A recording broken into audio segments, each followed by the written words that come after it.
Have you ever wondered what happens when a political movement fractures so deeply that its two halves literally can't speak the same language anymore? Well, welcome to this explainer. Today we're diving into a fascinating, albeit fictional debate, but here's the thing. It acts as a perfect mirror for the very real, very intense ideological civil war happening right now within modern American right-wing politics. We aren't taking sides here, guys. We're just your guide.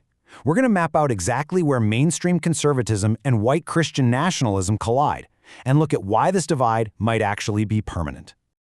Okay, so here's our roadmap for today.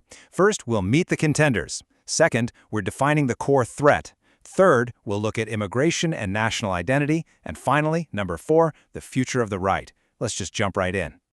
All right, Section 1, meet the contenders. Let's do a quick fact sheet breakdown. So the contrast here is honestly like night and day. On one side, you have Ben Shapiro. He represents mainstream conservatism. He's an Orthodox Jew, a Harvard law grad, and his whole debate style is this rapid-fire, logic-based approach.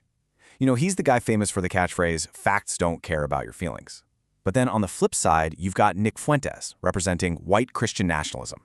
He's a Gen Z live streamer, a self-styled America First provocateur, and he leans heavily into this irony-drenched edgelord persona. Honestly, we're not just looking at two different guys here, we're looking at two entirely incompatible media ecosystems. Moving right along to Section 2, defining the core threat. This is where we look at internal factions versus neoconservatism. Right out of the gate, Shapiro comes out swinging, and he points the finger squarely inward. He argues that the absolute greatest danger to the right isn't actually the political left at all. No, he says it's a faction within their own ranks that's replacing core conservative principles with white grievance and authoritarianism. To Shapiro, trying to accommodate this ideology, well, it isn't defending Western civilization, it's literally digging its grave. But Fuentes, he totally flips the script. He basically dismisses Shapiro's entire worldview, arguing that the so-called mainstream neoconservative establishment is the actual threat. He claims this establishment just uses guys like him as a boogeyman to justify endless foreign wars. In Fuentes' view, these mainstream leaders prioritize global interests, specifically Israel, way over what he calls America's founding stock. Now, to really understand Shapiro's stance, you have to understand his bedrock foundation, Judeo-Christian values. He describes this as the fusion of Athens and Jerusalem. Basically, it's the pairing of Greek logic with biblical morality that literally built Western law. And this, right here, creates an immediate, explosive clash with Fuentes, because Fuentes explicitly claims that Western civilization is exclusively Christian, arguing that Jews have, quote, no place in it. It's fascinating to watch how they actually fight this war of words. Shapiro brings the receipts. He uses historical documentation to accuse Fuentes of praising Hitler and running a repulsive blood and soil cult. Fuentes, though, absorbs those blows by playing the role of the persecuted truth-teller. He claims Shapiro is just using platform-approved smears like Holocaust denier or Nazi as these magic words to shut down debate and totally dodge uncomfortable demographic realities. Okay, let's head into Section 3, immigration and national identity. We're looking at merit-based policies versus a complete moratorium. When it comes to the border, the gap between these two is just massive. I mean, Shapiro wants a system based purely on economics and the law. He's about welcoming legal immigrants from absolutely any background, provided they want to assimilate civically. Fuentes, on the other hand, demands a hard, complete halt. He wants a total moratorium on all immigration to fix the nation from within, as he puts it, and preserve what he calls the historic American nation. Right at the absolute center of this clash is the Great Replacement theory. This is the idea that native populations are being intentionally replaced by immigrants. Shapiro totally rips into this. He calls it a dark, exclusionary conspiracy theory used by people who just want to dodge global economic realities. Fuentes, however, he completely embraces the premise. He defends it not as a conspiracy at all, but as plain mathematical reality. And here is the specific math Fuentes points to, the year 2045. To put that into perspective, that's the projected year the U.S. may statistically become a majority non-white country.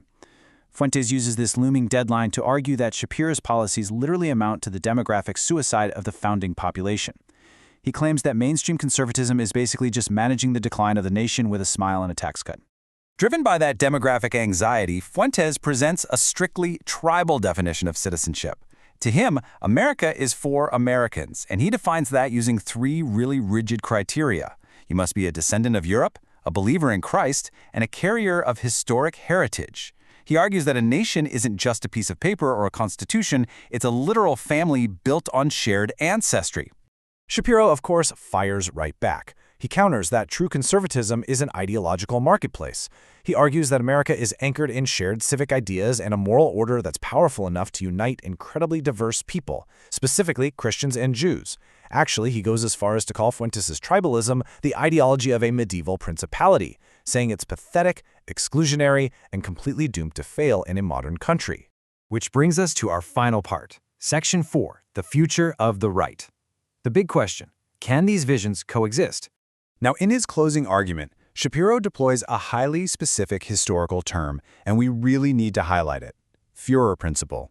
That was the totalitarian leadership principle of Nazi Germany, dictating absolute obedience to a single leader. By using this exact word, Shapiro is drawing a permanent line in the sand. He's stating unequivocally that constitutional conservatives can never, ever share a coalition with a movement that harbors these principles. So Shapiro makes his endgame incredibly clear here. He believes the vast majority of Americans find nationalist ideology disgusting. To him, this isn't just a family squabble over tax rates. It's literally a fight for the soul of the movement. He argues that for mainstream conservatism to survive and thrive, it has to completely and surgically excise this nationalist faction once and for all. But Fuentes? He's completely unfazed by the threat of a purge. Why? Because as he argues, the break has already happened. He claims the old neoconservative party is basically already dead, and that his young, energized audience represents the only viable path forward. To Fuentes, mainstream conservatives are just shouting from the sidelines while his America First movement takes the wheel. So we've just seen 2 entirely incompatible definitions of an American, 2 completely opposing historical foundations, and 2 radically different paths forward. So what do you think? What's your takeaway here? Can a political house with foundations this deeply fractured ever coexist? Or is a catastrophic split on the American right no longer a question of if, but when?